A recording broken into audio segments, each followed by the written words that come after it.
Hello honey bunches, how are you?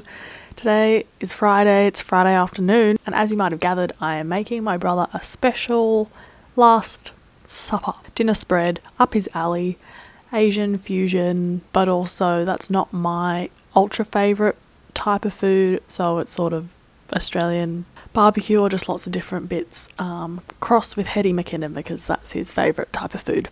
He goes back to London tomorrow, my dad goes back to Canberra tomorrow, and I think I'll really miss him. I really enjoyed having him around, but I know I'll adjust because I just do.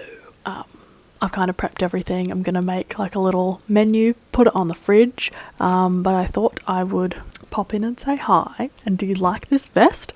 I recently I had a darker purple circa original country road like wool vest, but it had continued to shrink, or I had grown, mix of the two, whereas this is a much softer fit, and I got off Depop. I've also been very much admiring Natalie Byrne. She has a chunky knit sweater and it just looks so flattering if you have dark hair, I feel, and I love vests. I think they're my preferred thing. I've really felt a lot of discomfort as we've shimmied into autumn with eczema prone skin. Just everything is like rubbing, and how do we cross our personal fashion with clothes that don't like rub or have itchy fibres, synthetic non-breathable materials? It's a bit of a conundrum in it. I don't want to go back to turtleneck territory because I literally only wore them for like a decade, and I have like permanent lines around my neck from where they'd sort of, sit, and did not help my neck skin situation. So I don't know, but I also need to be warm. That's very crucial. Anyway, sorry I'm rambling, but while we're on the topic of show and tell,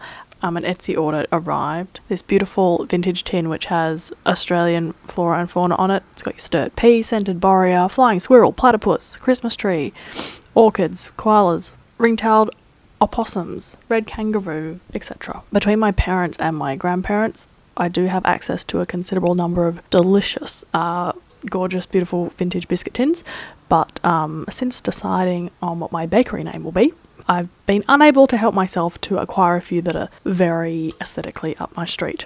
So that's the latest in the collection, but you will hear more about that later on. I also pinched, with permission, a cross-stitch owl pillow from my grandparents recently, cleaning out their house since they moved into care now. I've loved that pillow my whole life, so big tick from me.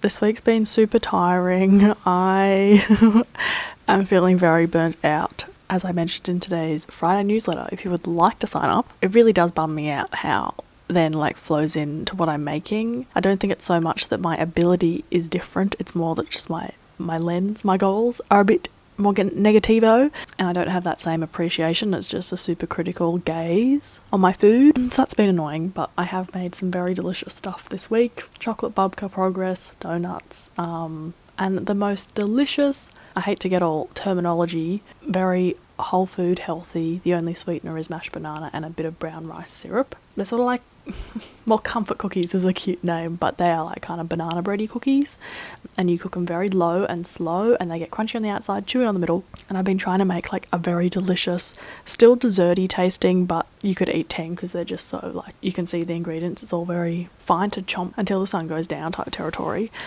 Biscuit for Big Mouth, my new cookbook, so very happy about that. Yes, but that's pretty much all I had to say. I'll get back to cooking, and I hope you enjoy seeing this little Asian fusion Australian mega spread, because even when she's sad, she's still got it.